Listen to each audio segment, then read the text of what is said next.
Time to the period when the crew of the Titanic actually took part in sea trials, to the aftermath of that disaster that made headlines all around the world. And you can be a part of this exciting new exhibit. It opens Saturday, as Lee mentioned, runs through June 15th, so you have a lot of time to come take a look. Yeah, that's right. Hours are Tuesday through Saturday, 10 until 5, Sunday, noon to 5. Tickets are $19.50 for those ages 13 to 64, $17.50 for seniors, $15.50 for kids 3 to 12.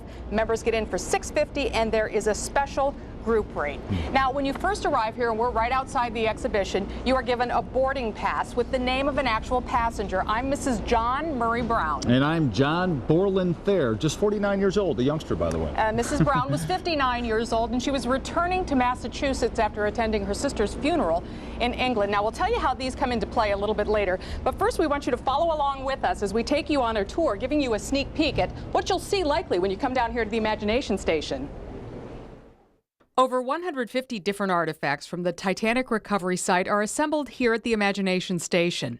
The exhibit takes you through the journey from the construction of Titanic to the accommodations to its terrible end. Some artifacts deal with the design of the ship, including new steel rivets and old iron ones. And some people think, maybe that weakened some of the joints or the bonds because they had two different kinds of rivets in there. We move to another room and learn about the lifeboats. There were only 16 on board and 4 more flexible lifeboats tucked away. That actually exceeded maritime laws at the time. The lifeboats were not there to save the entirety of the boat itself or the ship itself, but rather for rescue missions for other ships that might have been in danger. You'll see the porcelain dishes and plates recovered from 2 miles beneath the ocean surface. But this particular piece is really cool because it has, you see those little lines on there? Those are actually the remains of tube worms that adhered to the cup while it was at the bottom of the ocean. The finer china was used in first class, and the accommodations were opulent. The cost of a first class ticket in today's dollars would almost be like $57,000.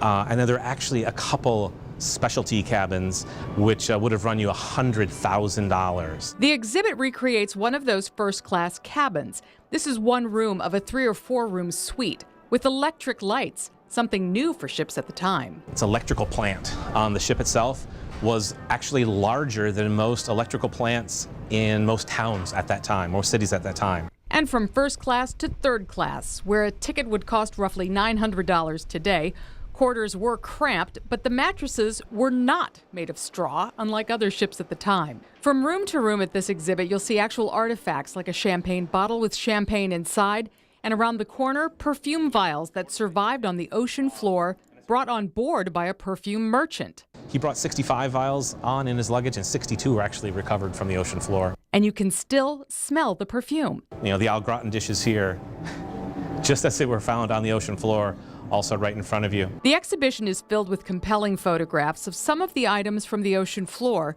and in front of those pictures, the actual artifacts. And as for that boarding pass, the exhibit leads to here, where the names of the passengers are listed. Does your pass contain the name of one of the 199 first-class passengers who survived, or one of the 701 crew members who did not? And this event, this exhibition, this huge exhibition, really building some excitement, anticipation here in Northwest Ohio. But of course, we have to remember the lives lost on that fateful morning, April 15th of 1912. Here's a brief history looking back. They couldn't in any way imagine what would lie ahead. April 10th, 1912. Amid excitement and anticipation, 2,223 people set out from Southampton, England for New York. Its maiden voyage initially uneventful. The third-class menu on April 12th listing vegetable soup, roast pork sage, onions, and green peas. April 14th, lifeboat drills for passengers are neglected after church services.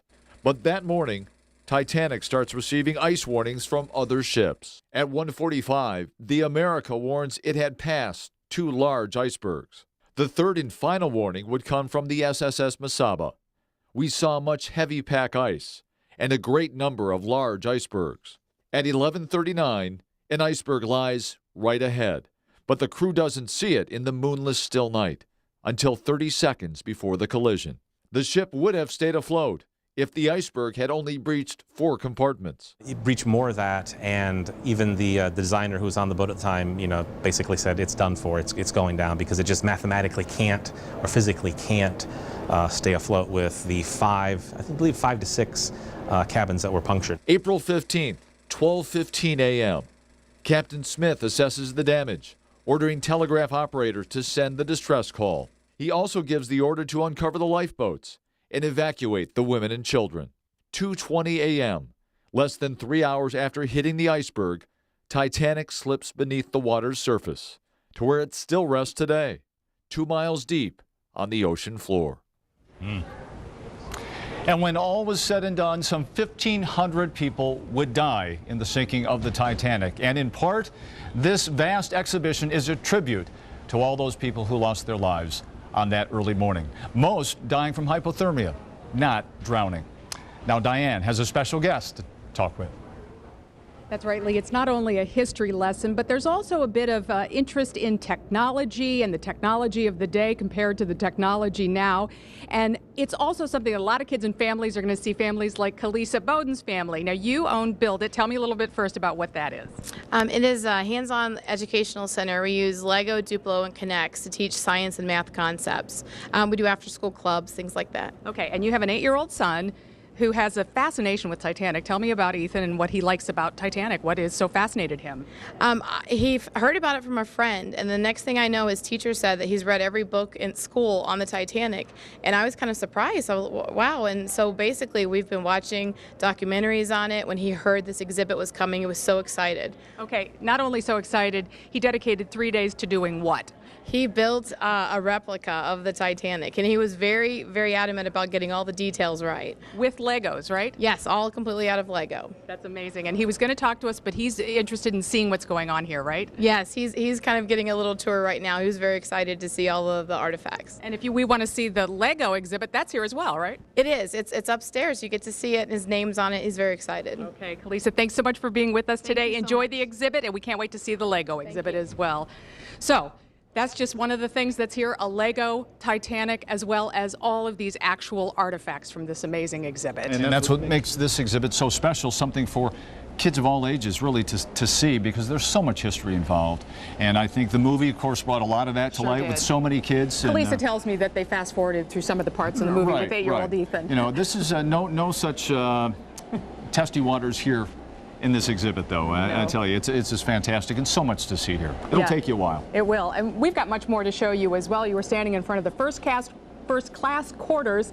Coming up a little bit later, we're going to take you to the third class deck as well. But first, we want to toss it back to Kristen Brown. She has some significant news of this day, and we'll send it back to her in the studio. And we're back down at the Titanic exhibit, and now we're in the room where it has the menus that were for the last day that the Titanic saw daylight. And in front of the menu, some of the things you may have seen in the dining halls, like this second-class smoking room table base, very ornate and amazing that it survived. 2 miles, some 2 miles, a little bit over that on the ocean floor. Turning now to some of the dishes, the porcelain soup and dinner plates. And we have the soup bowl and the dinner plate, and even the butter dish. It's second class here, so it's glass, not crystal. We'll be back in just a minute. Welcome back, everybody. We have moved now to the third class quarters, and it's a recreation. These are not the actual items that were recovered, but you get a feel for what it was like in the very cramped third quarters versus the spacious first quarter. Absolutely, and it goes to price as well. Yeah. Price for a third class ticket in 1912 was $40, roughly $900 today. First class ticket then $25,000. Then roughly $57,000, $60,000 today. $2,500. Yeah. $57,000 today. Amazing, amazing, and up to $100,000 for one of the more opulent suites. Yeah, only a couple real luxurious, these so-called luxury suites, but those were incredibly expensive. Yeah. Even for that day. Now, questions answered here. Okay. Were third-class passengers deliberately put below docks while the Titanic was sinking, while it was going down? Well, American and British investigators would find no evidence to suggest that. And the White Star Line, which is the Titanic's owners, Titanic being one of 3 White Star ships, really had no plan for an emergency evacuation. As we learned earlier, there were 20 lifeboats, not enough for everybody on board, nearly enough, but exceeding maritime law at the time, because the thinking was that those lifeboats were going to be to help another ship that would be in distress and not to save people on board. So a lot of lessons learned from that fateful day. They didn't want to give the impression that the ship was possibly dangerous or sinkable. So not nearly enough lifeboats to get all those people off the Titanic. Still to come here on 13 ABC Action News. Stay with us, much more ahead. Captain McSorley, his last words that they heard was, "We're holding our own." And literally seconds, a moment or two later, they had vanished from the radar. Nearly 40 years later, the wreck of the Edmund Fitzgerald, still one of the greatest mysteries on the Great Lakes, and there are a lot of Toledo ties to that tragedy. And of all the passengers on the Titanic, one called Toledo home. Christina Williams will have his story. And that, of course, still ahead on 13 ABC Action News. Live from WTVG Toledo, this is 13 ABC Action News. And we're continuing our live coverage of Titanic Artifacts exhibition down here at the Imagination Station. Welcome to Action News at 5:30. I'm Diane Larson. And I'm Lee Conklin. Thanks for joining us, giving you a sneak peek, really a rare glimpse into what happened that fateful morning of April 15th, 1912. Titanic, the Artifact exhibition, officially opening to the public this Saturday. And 13 ABC, a proud sponsor of this exhibit. And we've brought you live reports since noon, and we have moved into an area called the Memorial Wall. All the victims' names are listed. If you were with us at 5 o'clock, I had the boarding pass that had the name of Mrs. John Murray Brown, and I see that she was one of the first-class passengers, one of the 199 who was saved. Now, 125 first-class passengers lost their lives. Out of any group, it was the crew that took the biggest hit, if you will. Over 700 people on that crew lost their lives that morning, around 2:20 a.m., April 15th. 1912.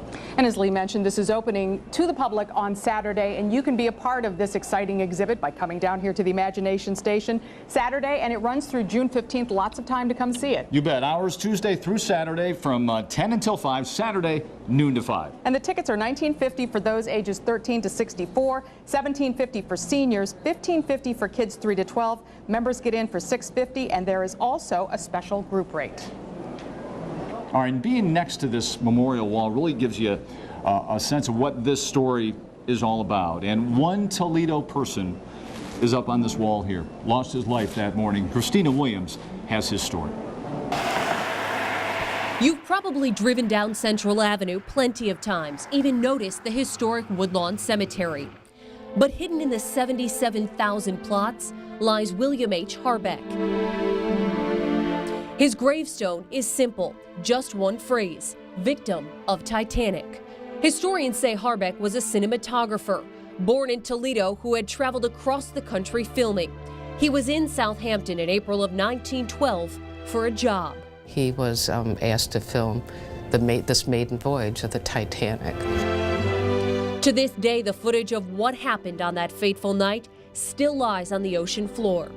Harbeck tried to save himself, but according to the handwritten ledger at Woodlawn, he died at sea due to accidental drowning. He was actually found with his life jacket on, and he died of hypothermia as well as hundreds of other of the victims, and that it was said that he was, the first reports, that he was clutching his wife's purse, but it ended up not being his wife. Turns out Harbeck boarded the Titanic with another woman. His wife later found out, brought him back to Toledo, and buried him.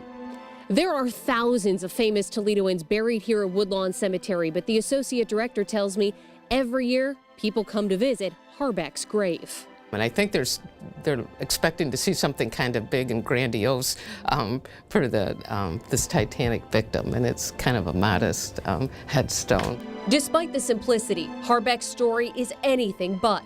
More than 100 years later, curiosity lives on. In Toledo, Christina Williams, 13 ABC, Action News. Christina, thanks so much. Now, we know what happened to the Titanic. That has been resolved years and years gone by. But one of the great maritime mysteries occurs closer to home. We're talking about the 1975 wreck of the Edmund Fitzgerald, which went down in Lake Superior. And there are a lot of Toledo connections. 13 ABC's Lisa Guyton, you have followed this story for years and years, and you're here to tell us more about what the folks today in Toledo are still saying about that horrible accident on Lake Superior back in the 70s. Well, Tom Walton is the retired editor of the Toledo Blade, and during college, he spent a summer on board the Edmund Fitzgerald. His father also spent time on board the Big Fitz, and his uncle was one of the 29 men who went down with the ship. Now, the Edmund Fitzgerald was making its last run of the season when it sailed into the history books in 1975. Today, Tom is working to keep the memory of the men on board that ill-fated freighter alive. When she was christened in 1958, the Edmund Fitzgerald became the biggest ship to ever sail the Great Lakes. Tom Walton was a porter on board the mighty Fitz in the summer of 1963. I still have mental images of my quarters, the galley, the passengers' staterooms.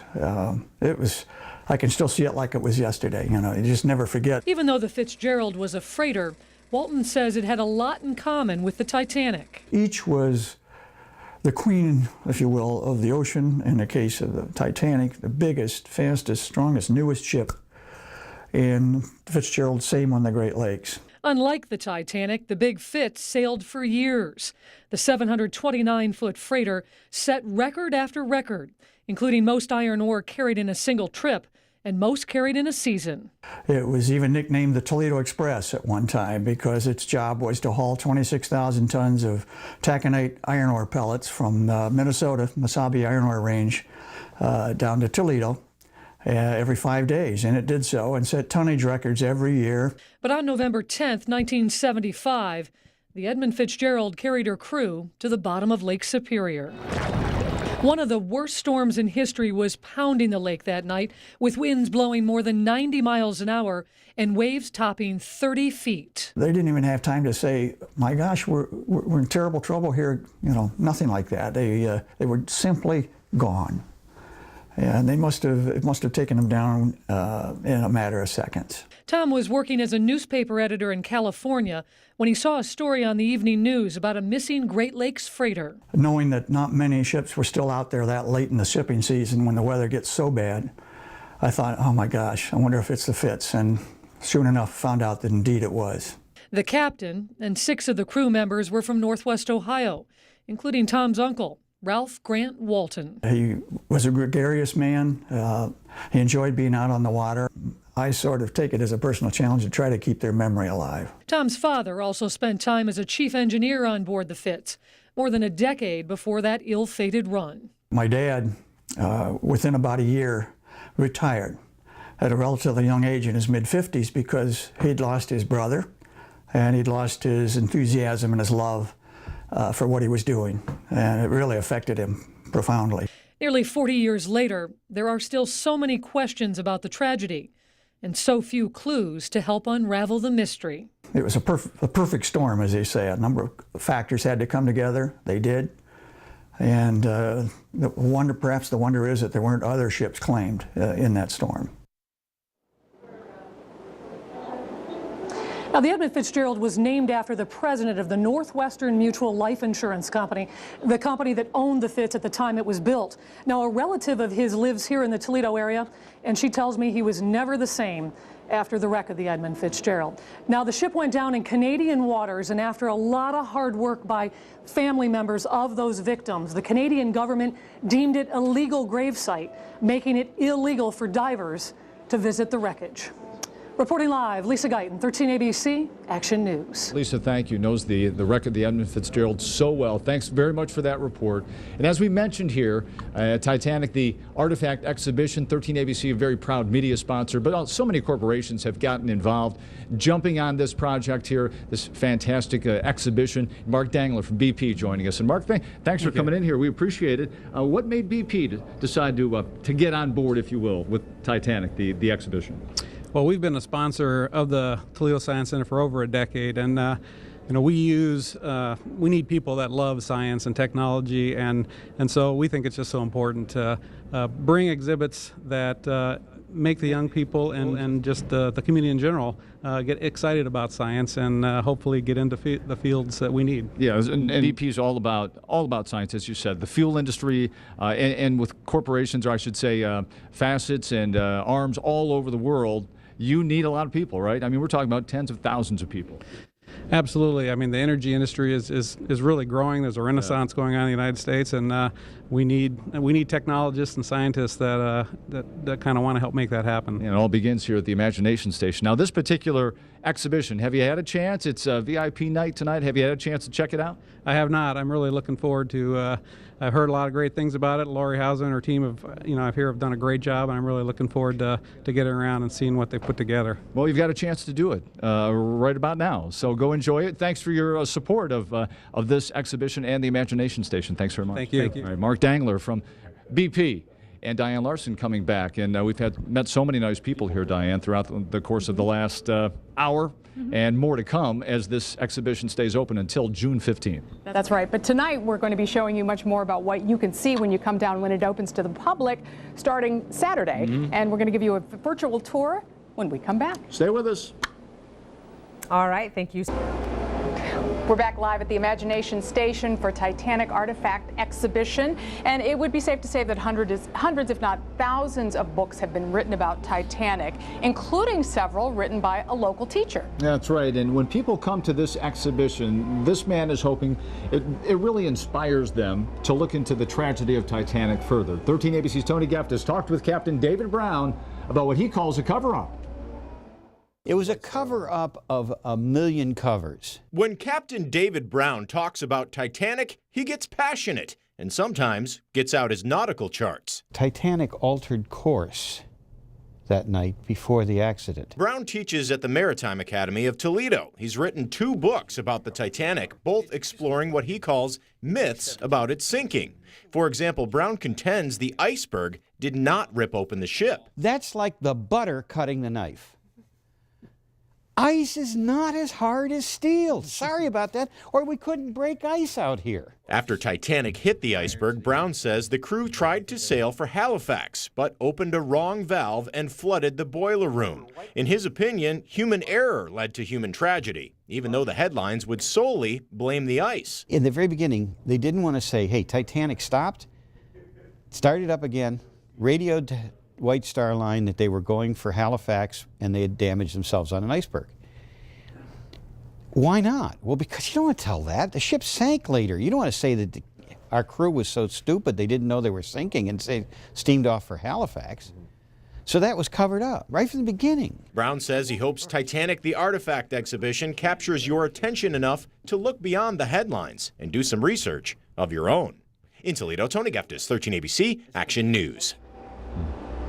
Now stay with us right here on 13 ABC Action News. Straight ahead, right side. And 13 ABC is bringing you your first live look from the Titanic, the Artifact exhibition. Lee and Diane continue our coverage with a live virtual tour at 6.